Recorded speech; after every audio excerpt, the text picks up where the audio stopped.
in the high school grades.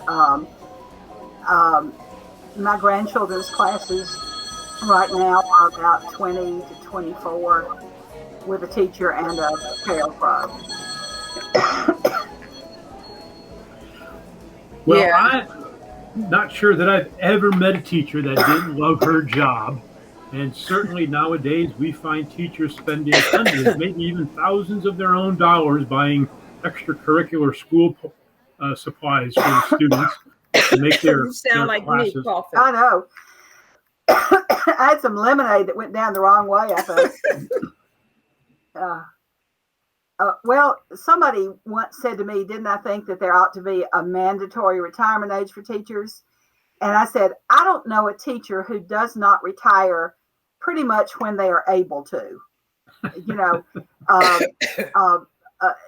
in Georgia, the optimum time for retirement benefits is about 34 years, I think, something like that. And I don't know many teachers who don't go ahead and retire.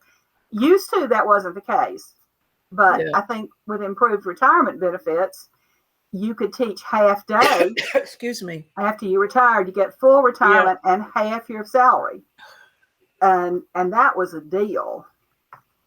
You know, that was a deal. And there just seems to be a lot more stress on teachers with additional requirements of the schools and conditions.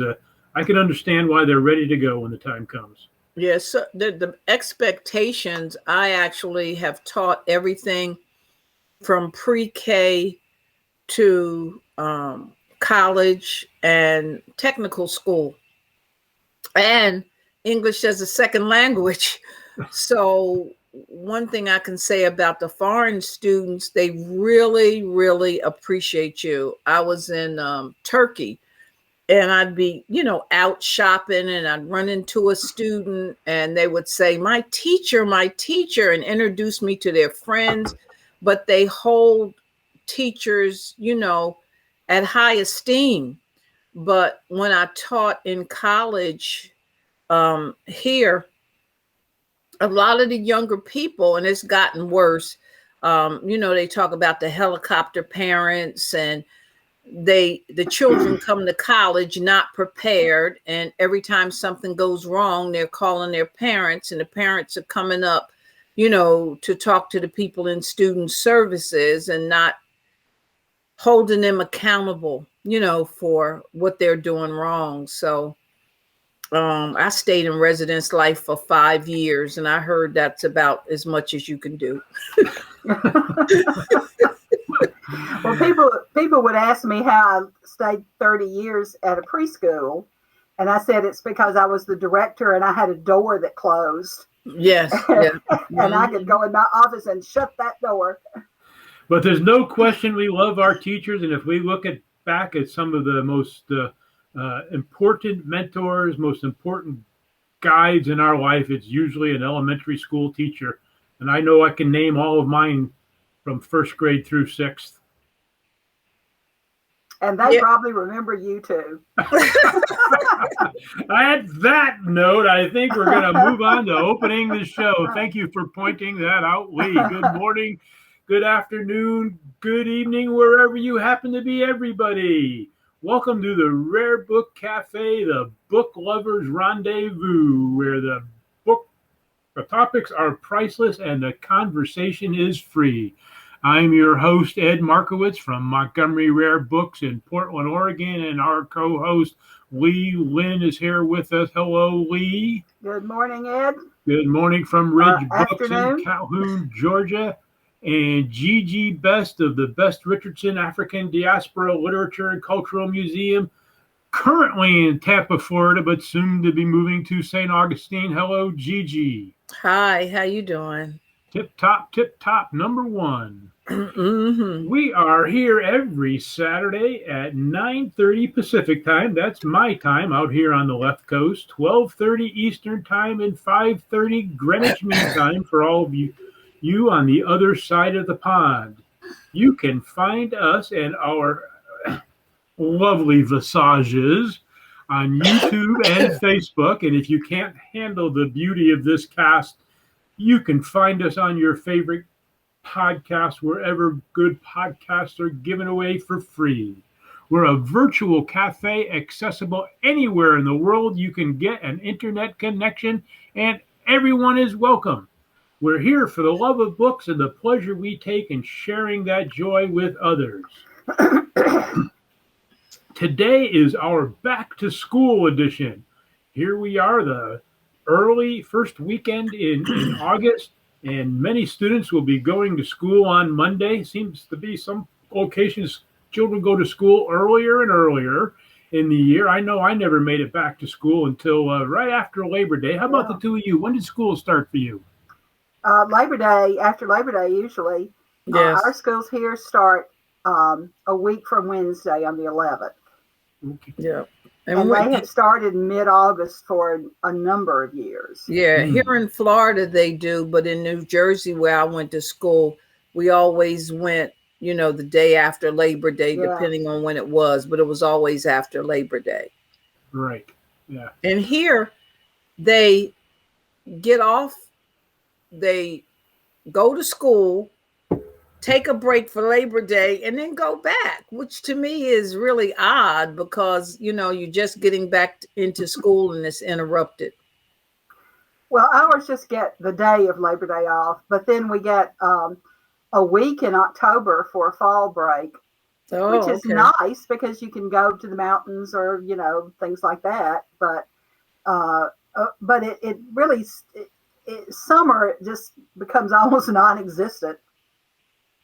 And I don't suppose you get many school snow days down there in Calhoun, Georgia. No, we don't. But if we have snow, we get a snow day because things just shut down, you know, around here. Comes to a grinding halt. When my oldest son went to Montana to work the first time, he went the 1st of December, and it was snowing. And the company, he had a short-term job, and they had rented him a 4-wheel drive SUV, and he just assumed that Monday would be a snow day. You know, he grew up in the South and he lived in Los Angeles for a long time, but no, he's been out there about 7 years or so, and he's had one day that they said don't come in because of snow. And there have been days when, you know, if you couldn't do it, that was okay, but they don't have snow days. Well, throughout the show today, we're going to hear more about stories from school days gone by. We're going to hear a little bit about ephemera. Barbara Lowe, our favorite collector and seller of Victorian era ephemera, is going to be with us later in the show. We're going to have David Hess from Orange Bookstore in Orange County, California, be with us. Lee's going to share some history. And I think it's going to be fun, a little bit unusual, not just rare books today, but other rare items relating to that time. Unfortunately, our friend Eddie Nix will not be able to join us today. He was called away unexpectedly at the last moment for an urgent family matter. We wish him Godspeed and look forward to having him join us again very soon. But first, let's talk about school days. All over the country, students are heading back to school in the coming weeks. As early as next Wednesday, from what I hear. It's that time of the year. It used to be traditionally schools got out just before Memorial Day and didn't start back until after Labor Day. But these lazy, hazy, crazy days of summer are long gone. These days, it's not unusual. Of course, even in the older days, some had to start back sooner. Teachers and administrators, of course, go back to prepare, and then there's always those football players gulping down salt tablets on the field, getting ready for the football season, out there on the practice field in the blazing heat and sun because the first game in September is right around the corner, and you don't want to disappoint the local hometown fans. Still, we long for those bygone days when things were much simpler. Were they really that much simpler? Maybe we can talk about that too. But here's a very collectible vinyl from 1907 that reminds us of how things used to be. It's an American tune. School Days, School Days. Play it, Alan.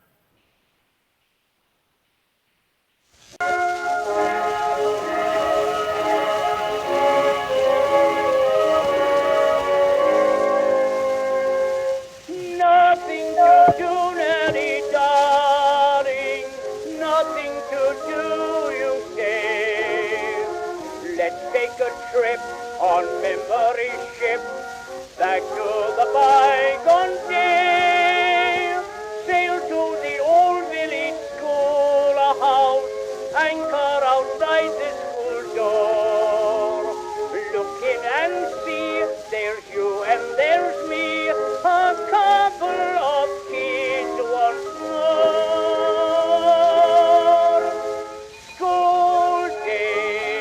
School days, dear old golden rule days, reading and writing and arithmetic, taught to the tune of a hickory stick.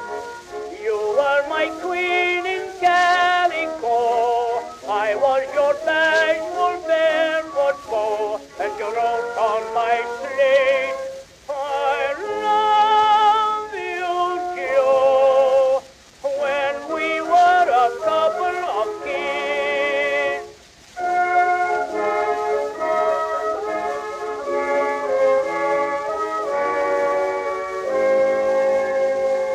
Remember the hill, Nellie, darling, and the oak tree that grew on its brow.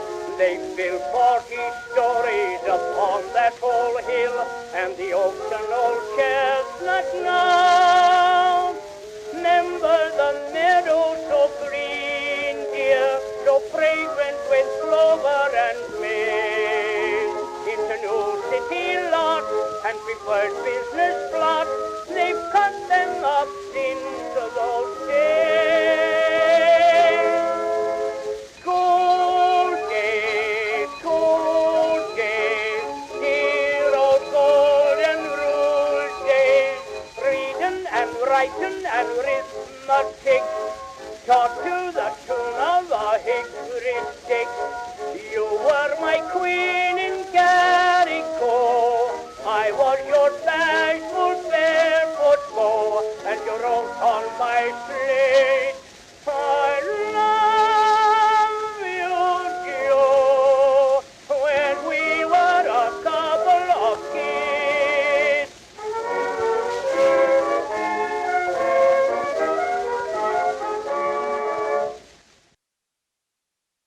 Writing and arithmetic taught to the tune of a hickory stick.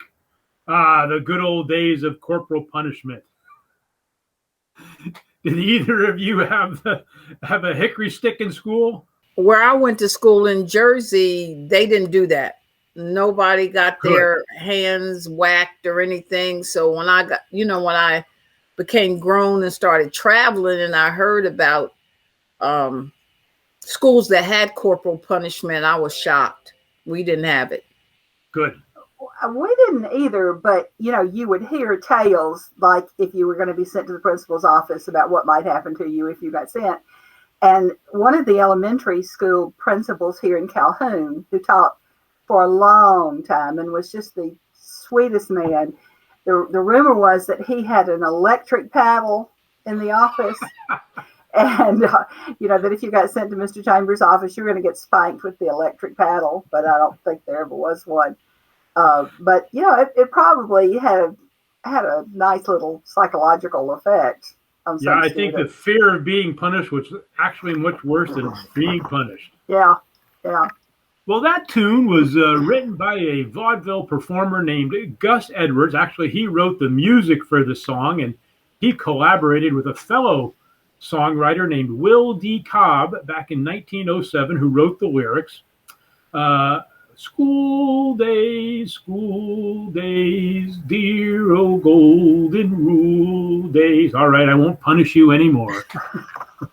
The interesting thing I noticed, how we were just talking about Camden and how it was the home of Campbell's Soup. It also was the home of RCA.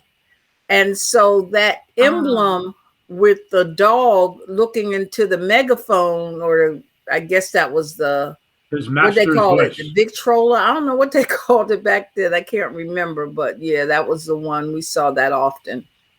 Yeah, his master's voice. Yes. Gus Edwards was quite the entrepreneur. He became known as the Star Maker, and he's credited with discovering such talents as Groucho Marx, George Jessel, Eddie Cantor, and even Walter Winchell, among others. They made a movie about him called The Star Maker, and it starred Bing Crosby playing Gus Edwards. Well, when I was out looking at this sheet music that we just listened to, I noticed that coincidentally the music was rewritten by someone named George Cobb in 1930s when the movie came out. The songwriting team of Gus Edwards and Will D. Cobb began when they met while entertaining the troops during the Spanish-American War in 1898. They went on to write other hits that are mostly forgotten now. For his part, Will D. Cobb collaborated with other songwriters and came up with By the Light of the Silvery Moon, Moon, Moon, I want to spoon, spoon, spoon to my honeymoon. I'll coon with love's tune. Oh boy. All right, enough of that. But everybody remembers that as a famous Doris Day song in the 40s. Both Edwards and Cobb also wrote songs for Florence Ziegfeld of the Ziegfeld Follies on Broadway. If you collect sheet music, and we have a number of folks out there who do, you can still find School Days if you're lucky. There are copies in the Library of Congress. I don't think they're going to let you buy one of those. And other university music archives. And we found one for $25 out there online. So it's findable, it's doable. And if you're a sheet music collector, keep on the hunt. And while you're doing that, look for some Jenny Lind material. Jenny Lind material is always very collectible, and her sheet music can go for triple or quadruple figures from time to time. All right, let's bring in, I'm not sure Barbara Lowe is with us yet. Barbara, are you out there? If not, let's move on to Gigi, who we have at our fingertips. Gigi, what are you going to be sharing with us today? Just about, literature is my favorite subject. And how, when I was in high school, I guess I probably gained my love for literature and reading very young. When I was in the second grade, they were reading, you were in like different reading groups. And so I was in group 2. And the teacher asked several students to read this particular book or parts of it with expression. And nobody seemed to know how to do it. And I did it. And I was moved immediately to the first group. And so when I went to school, even up until high school, we were numbered in classes, I guess they did it. I'm thinking back then they used academics, they tested you a lot. Mm-hmm. So in high school, they had, when I was in the 10th grade, they had 10-1 that was boys and 10-2 that was girls, 10-3 that was boys, 10-4 that was girls, and I was in 10-2. So we were in separate classes when we first came into homeroom, but then we joined classes as we transferred to, rotating like they do now. But the interesting thing about my love for literature, I actually started writing a lot when I was 9 years old and writing poetry, and won a writing contest at 9 years old. Why buy in Camden? I'm from Camden, New Jersey, and all the a lot of the stores were moving to the suburbs, Cherry Hill and Morristown. So they were doing this trying to get more people to stay in the city, you know, and Sure. spend their money in the city. So one of my teachers, like you say, you remember a lot of your elementary teachers, but I had a teacher in high school who let us read The East of Eden, and it was supposed to be banned, but she still let us read it. And so I believed I had a very good education when I was in Camden schools. Our schools were very diverse. And one of the things that I discovered reading the Odyssey, the Iliad, Silas Marner, Shakespeare, but I didn't realize until I got, actually we went overseas, and I was assistant librarian in a school, it was a junior high then, changed to a high school, but we had a bicentennial celebration with 1776. And that's when I start discovering the Harlem Renaissance and those writers that now are considered classics. And I know that a lot of the students now are demanding different curriculums. So in Brown and Princeton and what you call the Ivy League, they are now fighting against the fact that only European novels and European short stories and plays were considered quote unquote classics. So I think it's good that students nowadays are getting a broader appreciation for all types of literature. I'd love to hear your opinion about abridged novels. You know, when I was growing up, I remember some of the books published by the Macmillan Company. They had the illustrations by N.C. Wyeth, Treasure Island and Captain Courageous, and those adventure books for boys. Of course, they were abridged. They weren't complete. But I feel as though those are ideal for young people to get them started in the world of reading. How do you feel about that?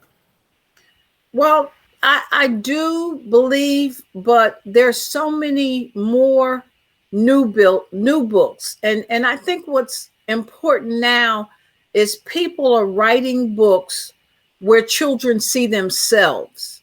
And so when a lot of course, you know, when we went to school, we read Nancy Drew and we read the Hardy Boys and books like that, but you don't see yourself in those books, you know, or people of color didn't. And so now with all these new authors, and there's a book called Hair Love that's very, very popular. One called Skin Like Mine. So they're dealing with more things and than just boys, you know, out doing what boys do. And so even though now it is being, there are books being written about, like the gentleman who wrote How to Be an Anti-Racist, he wrote a book called Anti-Racist Baby, you know, so just teaching people different, introducing them to different people, different cultures, different climates. It's just now, I just think it's so much better. Well, I know if I ever write a book, I'm going to have a tab right across the top that says "Banned in Camden." Nothing to goose sales like a banned book. That's right. Well, last night after Alan said what you were going to be talking about some today, Gigi, I called a couple of retired English teachers, friends of mine, high school English teachers. And, you know, my husband taught high school English. And all I had here were English lit, were British lit, and world lit. So I was looking for a copy of the text that the American lit classes at Calhoun High School was using, mostly in the late 80s and 90s, which was the Norton anthology. Yes. And so I found one of them had a copy of the second volume of the Norton, and there was not a single African American writer represented. Not Right. a single one. Right. And certainly when I went to school in high school in the 60s, there were not. But Calhoun High School was, of course, by then an integrated school, though Calhoun has a relatively small African American population. Recently, we have a much larger Hispanic population. And we weren't sure. The women I talked to were not real sure what's being taught today because they've been retired for 15 years or so. Mm-hmm. But one of them said, and I vaguely remember this, back in the early 80s, the school experimented for a year or two with doing quarter length instead of semester length classes. Mm-hmm. And so they had a wider variety of topics, and she actually taught 2 quarters of a Black writers course. Mm-hmm. And she said, and she looked to see if she could find the anthology that they used, but she couldn't last night at 10 o'clock. And she said, you know, I know we read Langston Hughes, we read Maya Angelou. I just don't remember what all we read because that was, you know, nearly 30 years ago. Mm-hmm. But the quarter courses were too hard to fit into the state mold, you know, of what the state thought they should be teaching, and they discontinued them after a while. But certainly in the regular curriculum, there were no Black writers represented, you know, at all. Well, let me tell you how poor my education was. Growing up, I thought that Harriet Beecher Stowe was an African-American author. I really did. I had no idea. I thought that she was writing about her experiences as a runaway slave. No one ever told me anything different. Yeah. And then the thing is, I notice now, well, when I went to graduate school, I started graduate school as an adult. And so when I went to a graduate literature program, it's funny because being an adult student, I didn't do a lot of research. So I went to Morgan State and I thought I was going to a creative writing literature program, but I was actually in a research program. But even in that program, I took different classes and I just became a sponge because that's when I was reintroduced to the Harlem Renaissance, but also I read Chaucer, Byron, who's one of my favorite poets. So I received a diversified class. And then during that time, this is in the 90s, there was also, late 90s, there's also the Norton Anthology of Women's Literature, the Norton Anthology of African American Literature. Mm-hmm. And Oxford also had the same books. And so we got these real thick, you know, books that cost back then like $50, $60. But I think if more children had received those, they would have had some appreciation for writing. And, you know, when you look at poets like Countee Cullen, he was very influenced by the classical writers. So one of the things that you find out, you know, with the poets and with those British poets that were all writing around the same time, and some of those other quote unquote classics, you learn a lot. And I loved Chaucer. I always, even in high school, when I read the Odyssey and the Iliad, a lot of students could not understand it. And I just relished at being able to decipher it for the class. So that's when I guess so. I've had that love for literature a long time and books. I wish I knew what text our high school here is using now, for, say, for American Lit. But my teacher friends have pretty much been out of this classroom for a good while. For a long time. Yeah, but I may try to find out before next week. Yes. And see what they're using now. I think they're more inclusive because I think they are. Yeah, because when I went to school, like I said, I went to a diverse school. I went to Camden High and went to Hatch Junior High. And so when we were in junior high school, our Jewish friends went to the Jewish school up till junior high. And then they came over and that's when it was 9th, 10th, and 11th. We had Puerto Rican students in our school. We had a lot of my friends were Polish, Italian.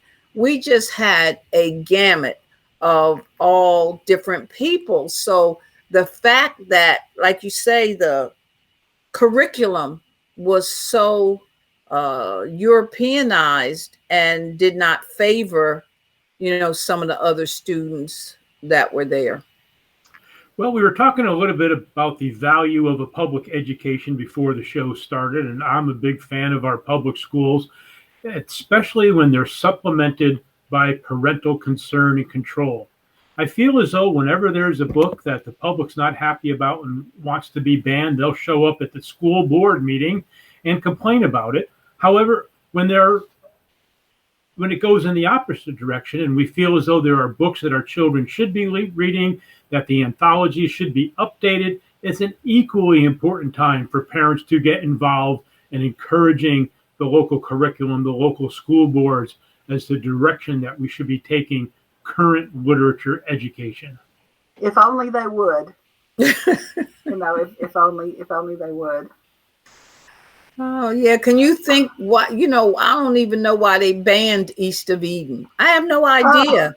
I don't either. We read it in book club a few years ago, and I don't know. I mean, compared to what they're writing now, in fact, when I was in graduate school, I had problems with one of my professors because he said when I wrote short stories or whatever that I didn't use profanity. But, the classics, a lot of the ones I read, they didn't use profanity either. So, but you get your point across. And I think that cheapens the literature where you have to, feel like in order to get people's attention that you have to use profanity. And so he and I were on a different plane as far as that was concerned, because I never did. I've seen 4-line tweets that are more offensive than East of Eden. Oh, yes. Oh, yes. When I was in the 6th grade, I remember this really very clearly. I had checked a book out of the school library to take home. I don't remember what the book was. I don't remember what it was about. But my mother picked it up and started reading it and liked to have had a fit. That it was inappropriate for a 6th grader, and that it was I don't remember what it was about. I have no idea. And she marched down to the school and got that particular book out of the school library as offensive for a 6th grader. And my mother was very liberal, and my mother pretty much let me read whatever I wanted to. And so it must have been pretty bad, and how it got into the school library, I never was sure. But I remember that very well as an example of parental involvement with literature. Yes. Mm-hmm. And like Ed said, that it's important that parents get involved, but a lot of times, they're not always capable. And I know, let's say what they call the new math. With my grandchildren, yes, with my grandchildren, you can get the right answer, but if you didn't do the steps the way that the teacher wanted you to, then you didn't do well. And so that's really hard for some parents, you know, that never learned that way. But I do believe it's important to have interactive parents. You know, my mother was very, very strict, and you better not bring, well, she preferred A's, and she would accept an occasional B, but don't bring a C in this house, you know. Don't even think about it. So, and the reading, we're talking arithmetic, reading, writing, and I mean, clearly the classics give you the foundations of good writing skills, and many great authors start there to develop their own style, as I'm sure you did. It sounds like you did as well, Gigi, when you were writing at a young age. Your writing reflected your reading. yes. Well, Yes. and reading to your children is so important, you know, for parents to do. And it's great to have a teacher who reads to them and who encourages them to read, but doesn't stop, you know, when the school day is over. And you know, that's the friend that I had borrowed some of those Curious George books from has her daughter was a year old in April, and she has a library of about 400 books already. And, you know, last year was a weird year, and they were home a lot of the time. And even though she was still working, there were shorter days and, you know, fewer work days. And the child was not out, you know, a lot. And so they read. And she is just fascinated with books, you know, at a year old, which is wonderful. That's good. That's good. Because so many children, and even when we go out now, if you go out to eat or whatever, and I have a 5-year-old granddaughter, and she was addicted to the tablet, you know, very early. And if you go out, you'll see, like, you're at dinner, and you'll see these children, they're on the tablets, you know, 2, 3, 4. I know. I think they're born with one in their hand these days. Yes. Yeah, we fight that all the time. But I used to think of them negatively, but with my granddaughter, my son was really surprised that she knows all the Mother Goose songs and all of those songs, you know, and all the nursery rhymes. She knows them all. And so I guess she gets that from looking at them. And so they're actually, in a way, a lot more advanced, even though they're not always looking at a physical book. Well, and not just literature, but my grandchildren love a game called Stack the States. Mm-hmm. And you have to identify the state, and then you have to stack it up to get points. And they, between that and a couple of state puzzles, they've gotten really good with identifying states, you know, as they learned to read by name, but before they could read by shape. Yes. And you know what I was surprised at too? When my granddaughter comes in the store, she's fascinated by maps. Yeah. You know, she'll look at the map on the wall and where are we? You know, she'll ask that and how far is that? So she's really, she just turned 5, but she is really fascinated by maps. Wonderful. Well, I'm sure we have above average grandchildren, Gigi. Yes, we do. So one thing we have concluded today is that literature has changed over time. The methodology for reading books has changed over time. The curriculum that our children or grandchildren are exposed to has changed over time. So it's important for all of us to keep an open mind about the direction of education. But at the base of all of it is books. Yes, definitely. And I just want to add one thing to this. I think it was an actor who was on television, and he was saying that he noticed that his children want to read diverse books that show different children in it. So I think that's really important too. Gigi, always a pleasure. Thank you for joining us today. Before you leave, give us a quick update on your store. What's going on there and what's your time frame? Okay, so we're moving a little faster than we thought. We signed a lease to move our bookstore. We thought they were going to give us a couple months, but they were like, no, sign it. So September the 1st, we will be moving to St. Augustine, Florida. So we'll be moving the bookstore and the museum, and eventually even us. We haven't put our house up for sale yet. We want to, get over there and get settled. But we're excited about it because we're going to be on St. George Street, which is a pedestrian street. There are no cars that come up and down there, and it's when we went there, it's amazing how many tourists and people from all over the world. You hear them talking because St. Augustine is the oldest city in America, and it has such vibrant history. So we're really excited about being there. And it's got some great museums, and you are going to fit in just well there, bringing another independent bookstore to a corner of Florida that can use it. Yes. Thank you, Gigi. Look forward to seeing you next time. Okay. Take care, both Keep of y'all. smiling. Have a good day. All right. Bye-bye. Okay, everybody. Next is going to be one of our semi-regulars, Barbara Lowe, our favorite collector and seller of Victorian-era ephemera, has some school-related items to share with us to hearken us back to those days gone by. Barbara, are you with us? I am. Good morning, good afternoon, greetings. Hi. Well, I thought that today what I would do is share some rewards of merit. Now, some of you may not be familiar with that terminology.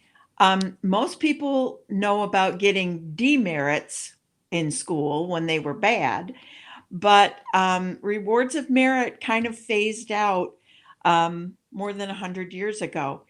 And they were initially given by teachers to the students for merit. So, and it was a very prized thing because it was an individual recognition for the students. And the teachers would sometimes be making them by hand. And I have a couple of examples of those. So this is one where it's just a written note that the teacher prepared for the student, acknowledging their achievement. Here's one where the teacher actually drew the borders and the flowers and did it. And these rewards could have been for attendance. They could have been for good discipline. They could be for a number of different things, achievement in a certain subject. Here's one that was printed and hand colored. And these date back to about 1820 is the earliest ones that I think I've seen. Here's another example, and this is a twofold one. So on the front, you've got the reward of merit with a nice illustration. In this case, it's a barge and signed. And then on the back, you actually have a holy card, which was very popular in those days because, of course, religion was linked so closely with school systems. Here's another one from that same era with a train on the front and, again, a holy card on the back. And these were very prized by students because they just didn't have a lot of acknowledgement. And so here's one where you've got the verses, and this is Pretty Bee. So it's got a poem there. Here's one called True Peace. And you have the illustration and the poem. And then on the back, you have the reward, and it certifies that the student has, in this case, it's diligence and attention to studies and good conduct in school, merits my approbation and esteem, signed by the teacher. And these were very popular for a very long time. A little bit later, you started to see them printed with a little bit more elaborate text. Here's one that's interesting that features the 10 Commandments. And you have an Indian. I'm assuming this is Pocahontas, but I wouldn't swear my life to it. And Columbia. And then here's another one with George Washington. And I forget who this character is. But these were done very, very popular with children. This was Bank of Industry. And as we went on, you started to see more refined printing on them. And they weren't quite as personal as the other ones. This is one that I particularly like. These were a little bit larger, and they would have, so this one says, study is nourishment for the mind. Children should study so as not to be ignorant all their lives. And I've seen these actually framed so that the child could hang them on the wall. Here's another very early one, which shows a winter scene and of the children playing. Then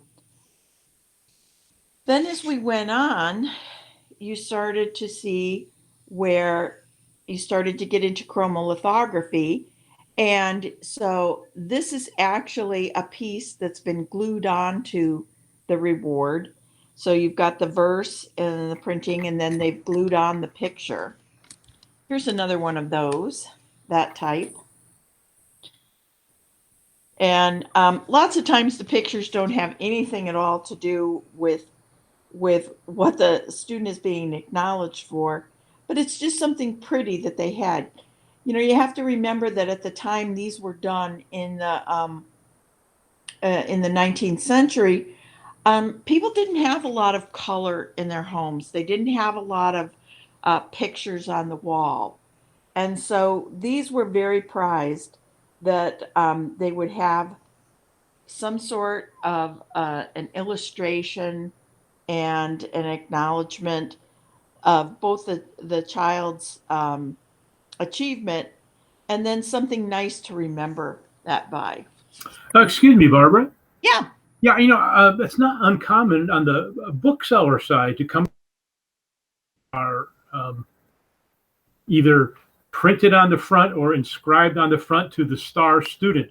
Often you'll see perhaps poetry books that are, this book is given to so-and-so as the #1 student in her class, or a science book to each of the students. Do you have any idea about when that started happening?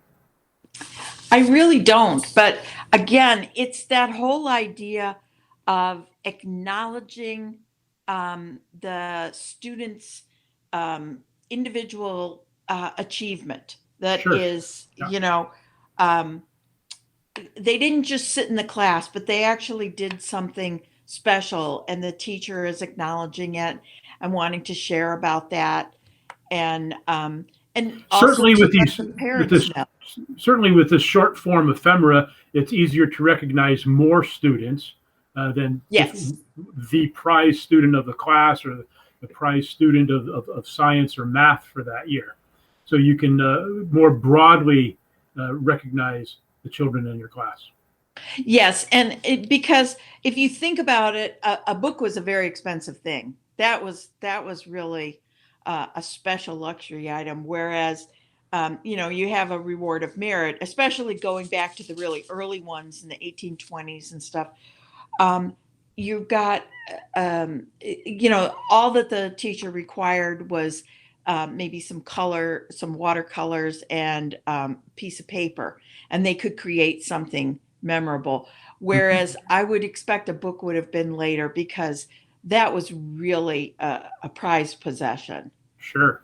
And so I would definitely date the books to a later time. Okay. Here's another example. This is something really unique. Oh, they're getting bigger. Yeah. This is a certification for the student. And it's saying that they're a member of this society, if you will, that and they're entitled to all its privileges and benefits. And it's because of their efforts in self-improvement. And obviously we have lots of vignettes, but these 3 columns here in the front, one is what you as a scholar should do for yourself, and it lists a number of things. And then what your teacher wishes to do for you as a scholar. And then what the families, what the parents can do for the scholar. And so it's really kind of, it's that acknowledgement and everything, but then it's also kind of an instruction manual for how to progress and improve. And these we mostly see these in the United States, but I do run into them. This is an example of one from Belgium. And so you did see these kind of acknowledgments for students in other countries as well.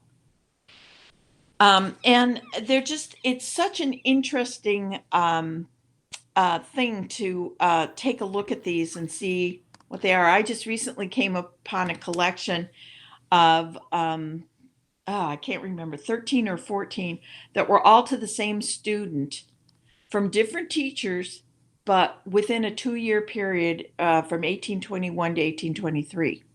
I remember her. I had one of those in my class, little Miss Goody Two Shoes. Right. She'd be the one. 14 in 2 years. Ooh. Yeah. So her parents were proud of her. I bet they were. So that's kind of an example. There's also a fabulous book that was published by the Ephemera Society of America on rewards of merit. And I was actually going to show it to you, but I sold it. Good for you. At the fair last weekend. So, darn, I didn't have it to show you today. But speaking of fairs, I think your organization, the Ephemera Society of America, has another fair coming up soon. We do, and I'm glad you brought that up. So this time, because of the great response that we had last time, we decided to have a mid-year mini fair. So it's going to be auspicious timing, Friday the 13th of August. And we have 2 speakers. We have Paul Erickson, who is the Randolph Adams Director of the William Clements Library at the University of Michigan. And he's going to discuss the rewards and challenges of opening researchers' eyes to the power of ephemera, from trade cards to sheet music to broadsides to pamphlet fiction. The Clements Library has really been a leader in using ephemera to with their students and researchers, and as a primary source document. And they have a wonderful, huge collection. And so Paul is going to be sharing with us how they deal with it and how they kind of, as it said in the little blurb, how they're opening the eyes to these people of the value of ephemera in terms of documenting moments in time and telling that story. Then to look at kind of the flip side, we're going to have Beth Carroll Horrocks, and she is an ESA board member and the head of special collections at the State Library of Massachusetts. And she's going to take us through her personal collection. She collects rulers, anything that has rulers. She has over 18,000 items. Oh my goodness. A variety of different paper ephemera. And she's going to explain how she organizes such a sizable collection and show us lots of examples of the things that she does. And then after that, we'll be having another virtual fair. And as before, it's open to members of the Ephemera Society at 4:30 on Friday afternoon, and open to the general public then on Saturday at noon, and goes until Sunday at 8. And we're very excited about this mid-year event because it's a way we can bring additional value in this age of Zoom and all this to our membership that's scattered across the country, well, Sure. and the world. Mhm. And just really have a chance to share more value for our members. But I want to emphasize it's free and open to anybody in the public. So all you have to do is go to the Ephemera Society of America website, and you can register for it. And again, no charge. It's a free seminar. And we're just very excited at a chance to show more ephemera and introduce different aspects of it to people that are maybe just recently encountering it and discovering ephemera. Well, I'm looking forward to it. I already have my booth and have been started loading my material, Americana and politics. I've got some Great. broadsides, some other interesting things, and I'm very excited to participate. Well, I am Oh. too. Oh, And- that's great, Lee. and I'm glad you're going to started loading too. And Will I've you got, be having some of these school conduct and award cards in your booth? I will. In fact, that collection that I mentioned of the all the ones from the 1820s of the one student is going to be in my booth for sale. Very good. Well, we're And- excited. We're anytime that we can bring more added value to our membership and and to introduce And to the collecting ephemera. public. Yeah, and to That's right. introduce ephemera to the general public, we are excited about it. Yeah. All right, Barbara, thank you very much for sharing. We're looking forward for you to come back and visit us after the show and tell us what some of the highlights of the show were. Okay, great. Super. Thanks. Ciao. Bye-bye. Lee, we talk about the good old days. I think the good old days were the days when technology worked for us. Did it ever? I guess It is was the much question. more simple and much more idyllic, Oh but goodness. not always as simple and as idyllic as we think they were they? Were they were not. No, they were not. I understand you have or used to have a letter from a teacher that set those notions on their ear. Share it with us. Okay. I actually sold it at the last ephemera fair back last spring. This came in a lot of other ephemera that a lot of it was dated from around 1830, but I'm not sure this was that early. And for all I know, it's a well-known little thing, but we had never seen it, and it was just really funny and really, sounds like it's a good corrective for those who talk about the good old days. And this is what it says. And I'm going to read, it's not that long, but I'm going to read the whole thing. Oh, the labor, oh, the care, oh, the perplexity of a teacher's life. My bones groan with pain, my flesh cries out with weariness, my heart is sick and discouraged. No rest from one end of the term to the other. What a scene each day. Studies goad me up before light. Before school time, I am exhausted. But no delay, the ever-ringing bell drags me to the schoolroom. There my trials are augmented. It takes forever for them to get still to read. That now a class goes out to recite, making as much noise as if they were all boots. Here an idle urchin lounges on the seat. There is another rattling his piece of paper. A third is watching the teacher. A fourth is studying loudly. A fifth, because he can't whisper, is writing on his slate. Another wants to go out. Then comes their lessons. One has lost his book. Another gets the wrong lesson. The next has none. The next pays no attention to an explanation. One wants to go faster, another slower, and a third doesn't want to go at all. One wants to, if I scold and draw a straight line, some will be mad. If I let them do as they please, they will complain. And if scholars don't learn, their parents lay it all to their teachers. I don't think that's changed. No rest by day, and when night comes, cares and perplexities disturb my slumber. None have so little leisure as I.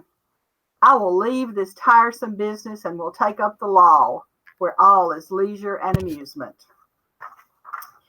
Well, I can directly see the value of ephemera. I mean, the letters like this give you just a firsthand insight to a specific time and place in our history, and just shares what society was like.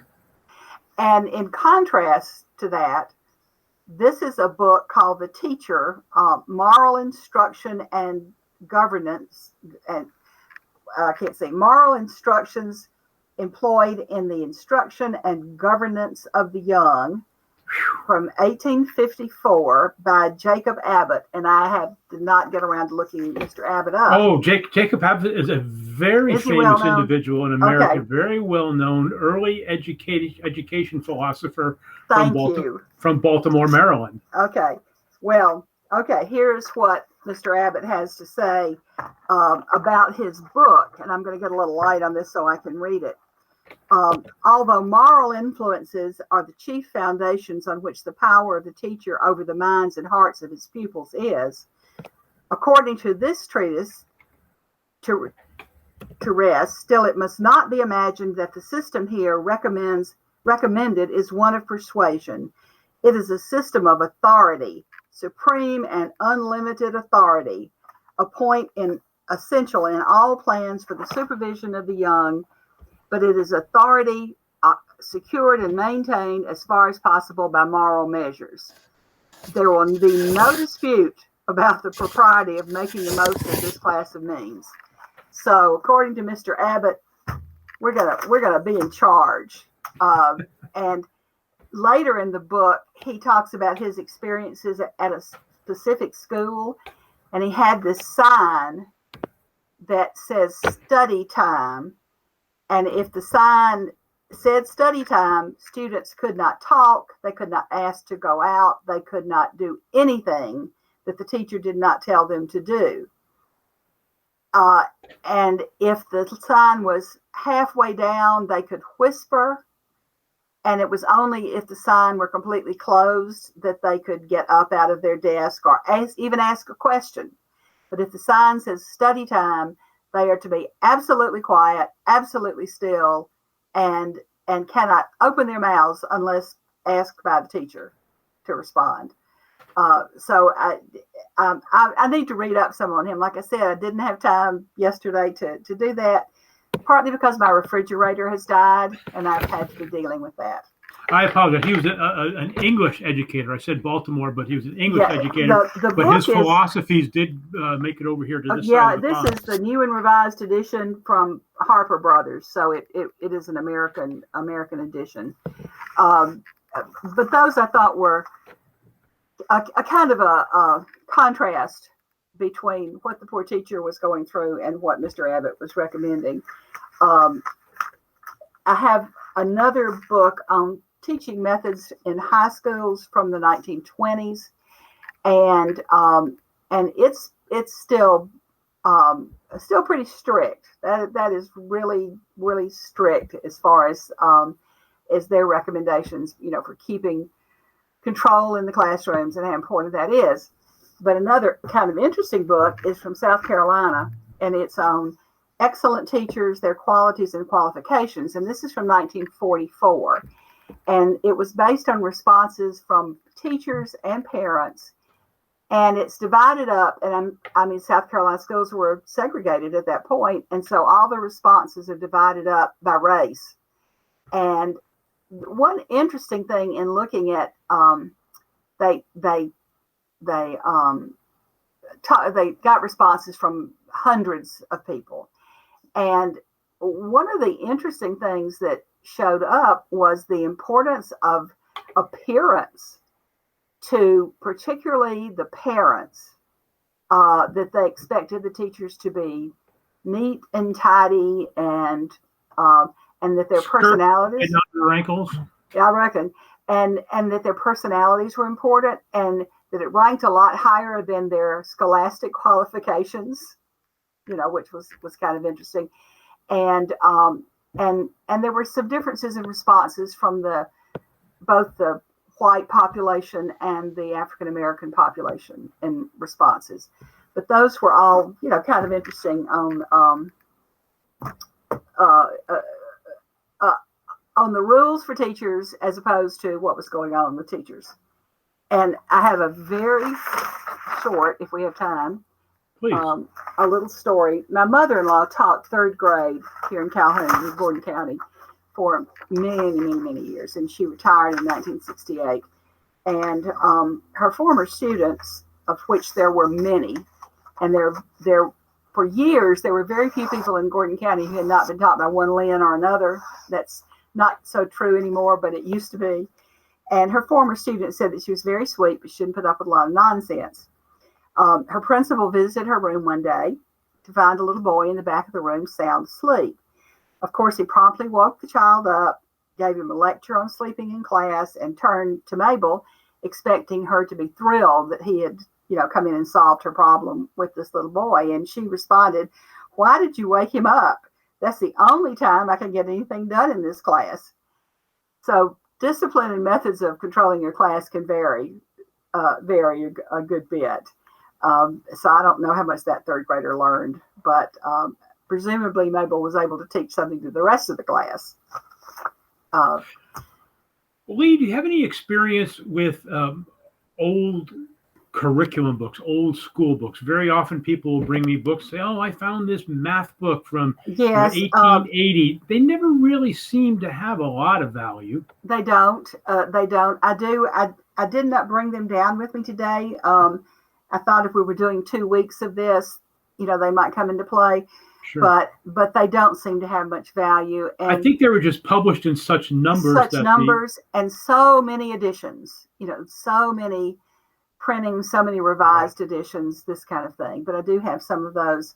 It's so heartbreaking when someone walks in and says, "Oh, this is my great-great-grandfather's math book from 1885. Yeah. It must be a treasure." Well, I understand it's a treasure to you, but I'm afraid to the general market. I looked at a book for a friend last week that it wasn't a textbook, but it was a copy of Hamlin Garland's American Indians, illustrated by Remington.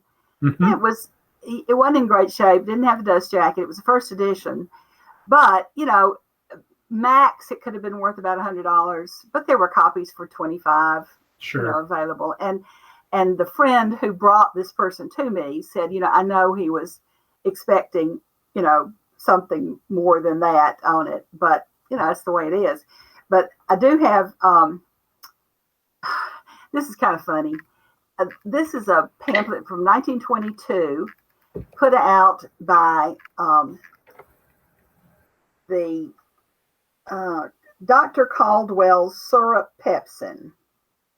Well, it of course was a laxative, which supposedly cured everything. Everything.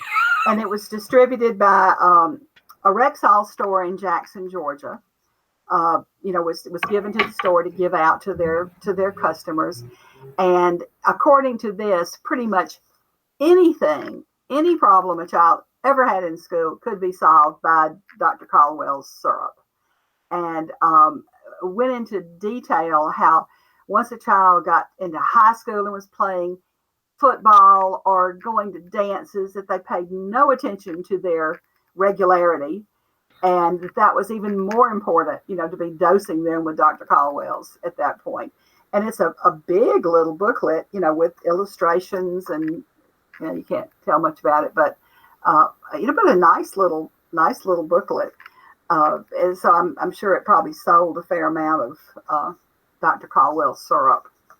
But fortunately, Dr. Caldwell would not be prospering on Facebook today promoting his cough syrup. No, he would not be. Lee, I hope you can stay with us for a few more minutes and close out the show with me. But right now, we're ready to move on to one of our most favored weekly features, and that's David Hess, Things Found in Old Books. David happens to have an item that will be familiar to anyone who's ever checked in or out of a dormitory in an institution of higher learning. And of course, he's got some other items to share with us. Hang in there, Lee. Let's listen to Dave's segment, and we'll be back to you folks in a few short minutes. Hello, this is David from the Bookman in Orange, California. Hello, and thanks for visiting me. And we got some stuff of things found in old books today that I'm anxious to share. And so let's jump right in.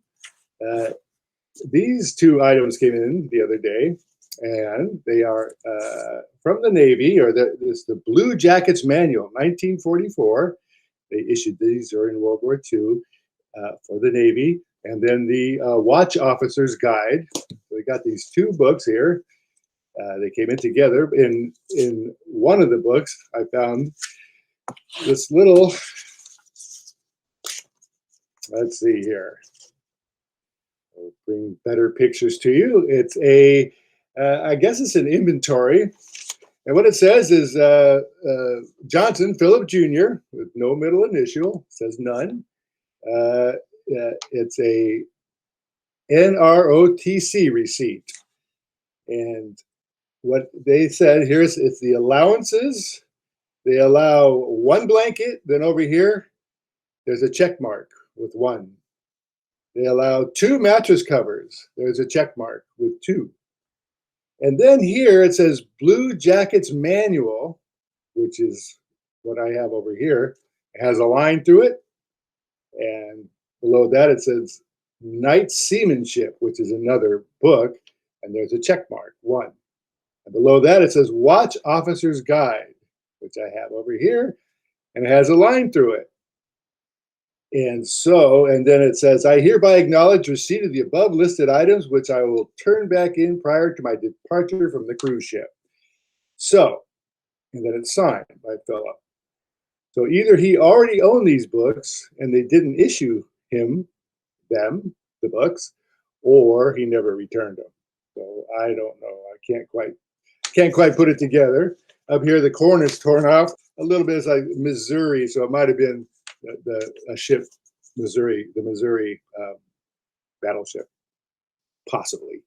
Anyway, so that was actually in the 2 books. The 2 books are here. The slip is here, and if the Navy wants them back, I have them, and we can check those off. And so there you go. In this book here, Collected Poems of Eleanor Weil. It's from 1939. But what I found in it is this cute little birthday card. It just on the back, it doesn't open or anything. It says, Happy Birthday, Yvonne, from Helen, August 6, 1948. So the card is from 1948. And it's just a little cute little fairy talking to a frog, your typical birthday frog. And I thought that was adorable. So that was in that book. Now, just the other day, I mean, this is hot off the presses. When I was deciding what to show today, this came in the front door. Okay, what it is Jesse James. It's a new edition, and in the book, back here, right there, were 3 photographs of modern vintage. There's no date on them, but that's Jesse James' tombstone. Sorry, I'll give you a good picture for you to look at. It's in Mount Olivet. It's Mount Olivet Cemetery in Kearney, Missouri. So there's his tombstone. There's his grave marker, Jesse James, and Zerelda James, his wife, who was there the day that he was assassinated. Right. And that's the funny thing here. On the back, it's on a tombstone. It says, the guy, it says he was assassinated by a coward that we will not name here. It says that on the tombstone, the coward Robert Ford. And finally, a picture of his house in Missouri.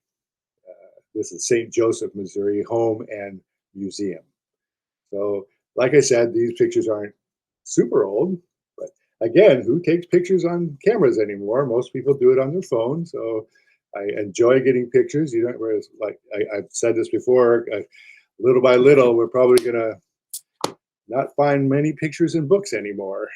And so, and finally, from my archives, I had found this book a while back, and I've saved it forever.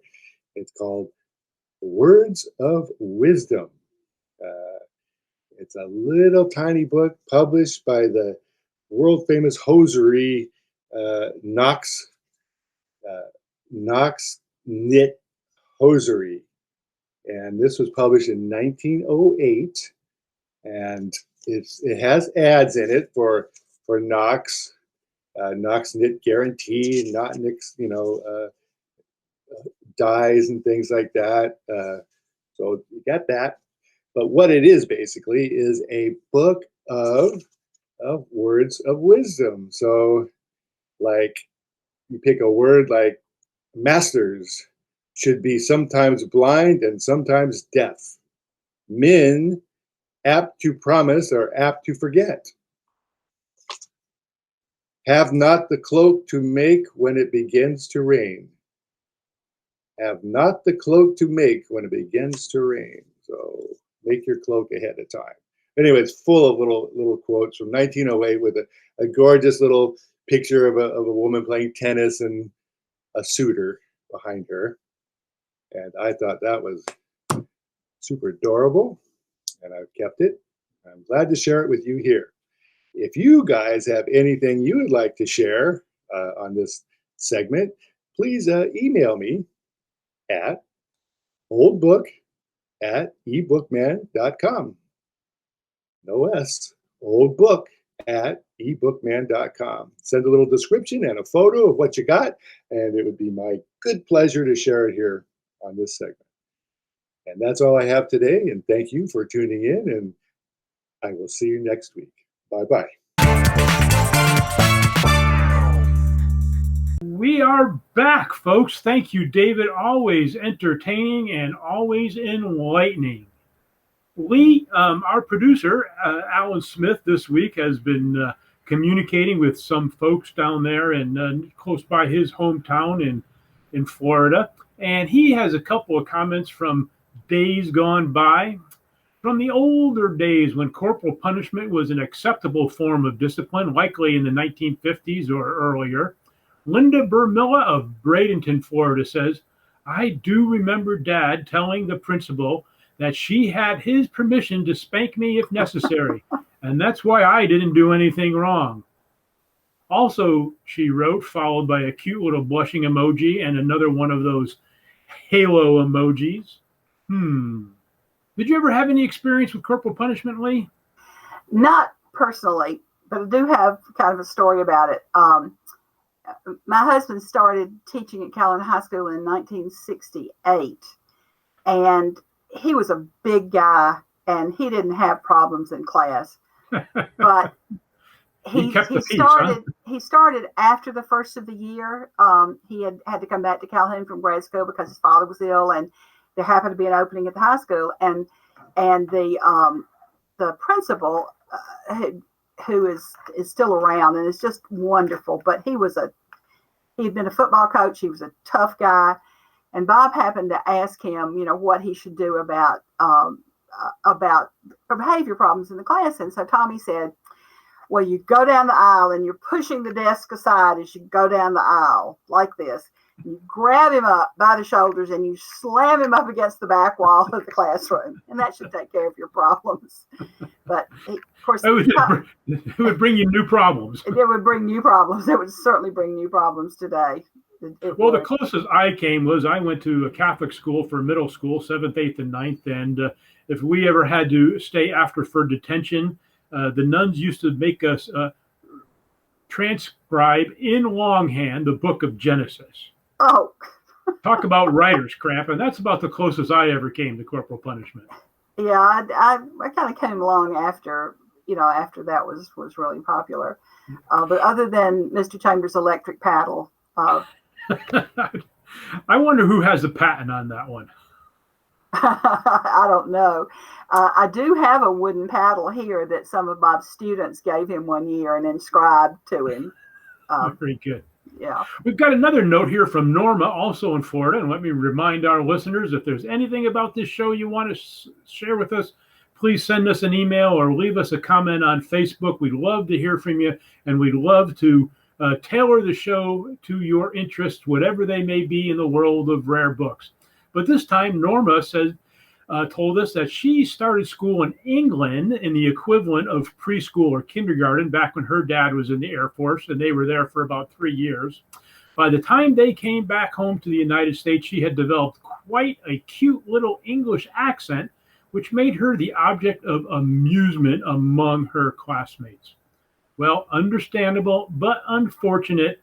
Kids can say the darndest thing and sometimes the meanest things. Sorry to hear about that, Norma. Yeah, they can. And I think as they get into middle school, that's probably the worst time. I hate to say it, but there were times in middle school I didn't like my kids. But I think that particularly with girls, that age group tends to be the worst, as far as being mean. Well, maybe Edwin Abbott's philosophy of school discipline can maybe that would help. Maybe all things old are new again. Right. All right, now we want to share with you some photos that were sent to us by a listener, Tom, in Jacksonville, Florida, with a wonderful annual tradition of taking pictures of your children or your grandchildren as they head off on their first day of school. She's assembled quite a record of students of her children, and here are Mac and Ella over the years.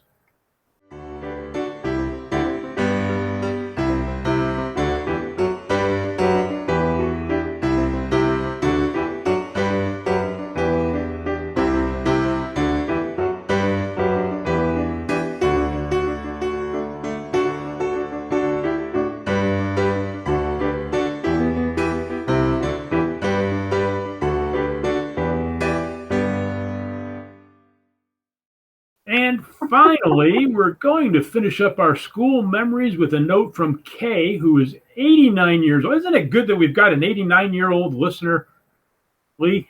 Yes, that is. And she has some vivid recollections of her childhood going to school in the island town of Galveston, Texas. Tell us your tales, Kay.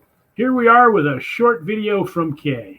We moved to Galveston as my daddy had to work in the yard to keep up his seniority. He had just lost his job. And Mother sent me to her Ursuline Academy, which was close to my grandmother's house. I had to walk, and she gave me instructions, never get in the car with anybody and all that. So I went to Ursuline Academy by myself. And the first day, all the kids in the first grade were lined up to go in, and they went like this. And they went like that. So I asked the girl, "What are you doing?" And she said, "We're locking our mouth, and we cannot talk until we come out and find the key, and then open our mouth and have recess." That's weird. So anyway, I locked my mouth, threw the key away, and we marched into school. Well, first couple of days was real fun, and then we got down to business of writing and printing and everything. So I had my left hand is how I wrote, and I was printing and doing the A's and the right and what they call cursive, is that what they call it? And all of a sudden, whack! This ruler came down on my hand, and I was shocked. And I looked at it. It was the nun, the first grade teacher, and she says, "You will use your right hand. You will never use your left hand again." Well, a couple of times I did, and I got swapped again. Never told my mother. She would have come there and said something. But anyway, I made a few friends. After school, we'd go down and find our key and unlock our mouth and go home. Weird. And I got to go to one of the girls had a party, and I got to go to her house to the party. And another girl I really liked, I ran into her again when I was in went to Dominican, she was still in Ursuline. I said, "You're still alive, and you went to Ursuline." Well, unfortunately, about a year or so later, a storm hit Galveston and knocked Ursuline off the blocks, and they don't have it anymore. But anyway, back to first grade. I really don't remember anything much about the school. I just know that I was very lonely. I had lots of friends at Eagle Lake that I was going to go to school with. And I was so happy when Daddy came home and said we could go back to Eagle Lake. We had just, our house that we lived in, Mother left all her furniture and everything in it, and some people rented it, paid the rent, and used our furniture. We knew them real well, so we weren't worried about it. So we went back to Eagle Lake, and I was back in the first grade with all my friends. And I think one of the funniest things that happened there in that first grade is that Janice and I were best friends. And we went to dancing school, and Mrs. Rosencraft knew, our first grade teacher knew that we went to dancing school. So the superintendent of schools came to our school, and he was spending time in each room, starting with the first grade. And she said, "Now, is there anybody in here that can do a little song and dance for the superintendent?" And she looked right at me when she said it. So I raised my hand. Janice raised her hand. Unknowing to the teacher or to my mother, my daddy had taught me a song and dance the night before. So Janice and I got up on the floor in front of the superintendent and Mrs. Rosencraft, who was very, proper. And we went, slipped on a banana peel, slipped on a banana peel. What a funny, funny feel, doing the hoochie coochie dance, doing the hoochie coochie. She almost fainted or died. It was the funniest thing. Not to Janice and I, we thought it was cute. Right. But everybody else had a big girl on their face. And all the teachers that had come into the room, they were horrified. Well, the superintendent told that story in every room he went to. He thought it was hysterical, but not Mrs. Rosencraft. Anyway, she called my mother and said, "What?" Mother said, "What?" And she said, "They did this hoochie coochie dance thing." And she came home and she looked at Daddy and she said, "Did you teach them that slipped on the banana peel dance?" And he said, "Yeah." "Why?" "Well, they did it for the superintendent of school." And Miss Rosencraft remembered she almost had a heart attack. You had to know her. She was just so prim and proper. All right. Thank you, Kay. That was fun and interesting. I'll tell you, there's few things I enjoy more than old timers telling the tales of the days gone by. Unfortunately, we're getting to be those. Pretty soon, someone's going to be asking me for my tales. But, I was in the military, Lee, and sometimes it's hard to get them talking, but I just love old veterans telling their stories. Yeah. Mr. Chambers of the electric paddle was a veteran, a World War II veteran, and he did some wonderful interviews. I know with my children for school projects and things like that. There were things he would not talk about, but he was, he had some fascinating stories. They did, and now we're beginning to lose most of them as the greatest generation of the World War II generation begins to dwindle day by day. Well, school will be opening up throughout the country over the next several weeks and months, and we don't know, of course, how the coronavirus is going to affect those plans, but we do know that there are plenty of more memories and artifacts of schools from days gone by, and so it's quite likely we will revisit this subject again next week with more fascinating tales and, of course, more interesting books. I think you've got enough for another show there, don't you, Lee? Yes, I do. I've got some textbooks and a few textbooks that were specifically written for African American schools. And I'm going to get a report this afternoon on the teachers' boarding house here in Calhoun from the 40s. That the teachers, single female teachers, lived together in a boarding house here in Calhoun. And Mignon Ballard, who's been on with us, is going to give me some background on that this afternoon. Well, last week we got to meet your grandchildren on the show, and maybe next week you can share a photo, just as Kay did, of your grandchildren heading off to class. Well, they don't leave until we may not be able to do it next week, but we can the week after that. But their parents have every first day of school pictures. What a wonderful tradition. Going back to pre-K to preschool at toddler age. So yeah, we have a complete set. That's a great tradition to have. All right, folks, it's time to wrap up another Rare Book Cafe. Thank you for joining us. Thank you for being with us, Lee.